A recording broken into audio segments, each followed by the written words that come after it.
ലോകത്ത് ആദ്യമായിട്ട് കലണ്ടർ ഉണ്ടാക്കിയത് മെസ്സപ്പട്ടോമിയക്കാരാണ്. അതിൻ്റെ ഏറ്റവും ആധുനിക രൂപമാണ് ഈ കാണുന്നത്. മെസ്സപ്പട്ടോമിയക്കാരുടെ കലണ്ടർ ലൂണാർ കലണ്ടറാണ്, ചന്ദ്ര കലണ്ടറാണ്. ആ ചന്ദ്രൻ്റെ വൃദ്ധിക്ഷയങ്ങളെയാണ് നമ്മൾ ഈ കലണ്ടറിൽ സൂചിപ്പിക്കുന്നത്. ഈ കലണ്ടറിൻ്റെ പേര് ഹിജ്റ കലണ്ടർ എന്നാണ്. ഹിജ്റ എന്ന് പറയുന്നത് മുഹമ്മദ് നബിയുടെ അനുയായികളുടെയും മക്കയിൽ നിന്നുള്ള മദീനയിലേക്കുള്ള പാലായനത്തെ സൂചിപ്പിക്കുന്നു. രണ്ടാമത്തെ ഖലീഫ ഉമർ ആ ഒരു സംഭവത്തെ അധികരിച്ച് CE 622 ഇംഗ്ലീഷ് കലണ്ടർ പ്രകാരം ഈ വർഷത്തെ കണക്കാക്കി വന്നു, ഹിജ്റ വർഷം. അങ്ങനെയാണ് 1448 വർഷങ്ങളായത്. ആ കലണ്ടറിലെ ഒന്നാമത്തെ മാസം ഏതായിരിക്കണമെന്ന് നിശ്ചയിച്ചു. അതാണ് മുഹറം മാസം. അങ്ങനെ ഹജ്ജ് കഴിഞ്ഞുള്ള ആദ്യത്തെ മാസത്തെ ഒന്നാമത്തെ മാസമായി കണക്കാക്കുകയും അങ്ങനെ ഈ കലണ്ടർ നിലവിൽ വരികയും ചെയ്തു. യഥാർത്ഥത്തിൽ ഇതിൽ അതിപ്രാചീനമായ ചന്ദ്ര കലണ്ടറാണ്. പേർഷ്യൻ, അറബ് ദേശത്തും യൂറോപ്യൻ ഭാഗങ്ങളിലൊക്കെ ഒരു കാലത്ത് ചന്ദ്ര കലണ്ടർ ഉണ്ടായിരുന്നു. 365 ദിവസത്തിന് പകരം ഈ കലണ്ടറിൽ 354-55 ദിവസങ്ങളാണ് ഉണ്ടാവുന്നത്. ഒരു 10-15 ദിവസം കുറവുണ്ട് ഇംഗ്ലീഷ് കലണ്ടർ പ്രകാരം. മാത്രമല്ല ഈ കലണ്ടർ വളരെ സയൻറ്റിഫിക്കായിട്ട് തയ്യാറാക്കിയതാണ്. ചന്ദ്രൻ്റെ ഉദയാസ്തമയം എന്ന് വളരെ ഭംഗിയിൽ നമുക്ക് നേരത്തെ കാൽക്കുലേറ്റ് ചെയ്യാൻ പറ്റും.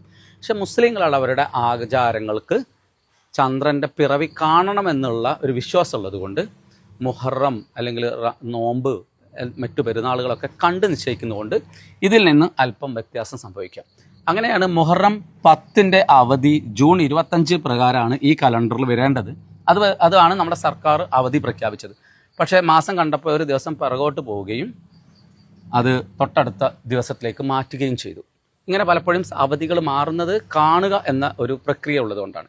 ഞാൻ ഈ കലണ്ടർ യൂസ് ചെയ്യാനുള്ള കാരണം, എൻ്റെ വീട്ടിലിത് സൂക്ഷിക്കുന്നതിന് കാരണം പ്രധാനമായിട്ടും നമുക്ക് വേലിയിറക്കും, കടൽ തീരത്തൊക്കെ പോകുമ്പോഴേ അറിയണമെങ്കിൽ ചന്ദ്രൻ്റെ വൃദ്ധിക്ഷയങ്ങൾ അറിയണം. രണ്ടാമത്തെ കാര്യം, നിശാശലഭങ്ങളെ നിരീക്ഷിക്കണമെങ്കിൽ എൻ്റെ ഗുരു ബാലകൃഷ്ണ വളപ്പിനൊപ്പം ഞങ്ങൾ മല കയറിയിട്ട് ശലഭങ്ങളുടെ ഒരു കണക്ക് പഠിക്കാനൊക്കെ പോകും. ആ സമയത്ത് അമാവാസി നാളുകളിലാണ് പോകുന്നത്. മറ്റൊരു പ്രധാനമായ കാര്യം നക്ഷത്രങ്ങളെ നിരീക്ഷിക്കുക എന്നുള്ളതാണ്. അതിന് നമുക്ക് നിലാവില്ലാത്ത ദിവസം വേണം. അതിലും പ്രധാനം പൗർണമി രാത്രികൾ ഏതാണ് എന്നറിയണമെങ്കിൽ ഇതാ വരുന്നു, ഈ ജൂൺ 29-നാണ് പൗർണമി. അങ്ങനെ നമ്മുടെ വീട്ടിലൊരു ചന്ദ്ര കലണ്ടർ ഉണ്ടെങ്കിൽ, ഇതൊരു സയൻറ്റിഫിക് കലണ്ടർ ഉണ്ടെങ്കിൽ നമുക്ക് ഒട്ടനവധി കാര്യങ്ങൾ പ്രകൃതിയുമായി ബന്ധപ്പെട്ടത് പഠിക്കാൻ പറ്റും. യഥാർത്ഥത്തിൽ ചന്ദ്ര കലണ്ടർ മുസ്ലിം കലണ്ടർ മാത്രമല്ല, ലോകത്തെ ഒട്ടനവധി മനുഷ്യർ പല രീതിയിലും, പ്രത്യേകിച്ച് ബുദ്ധ പാരമ്പര്യത്തിലൊക്കെ ചന്ദ്രന് വലിയ പ്രാധാന്യമുണ്ട്. ഇപ്പോൾ നമ്മുടെ വീട്ടിലെ സാധാ കലണ്ടറിലും ചന്ദ്ര കലണ്ടർ ഉണ്ട്.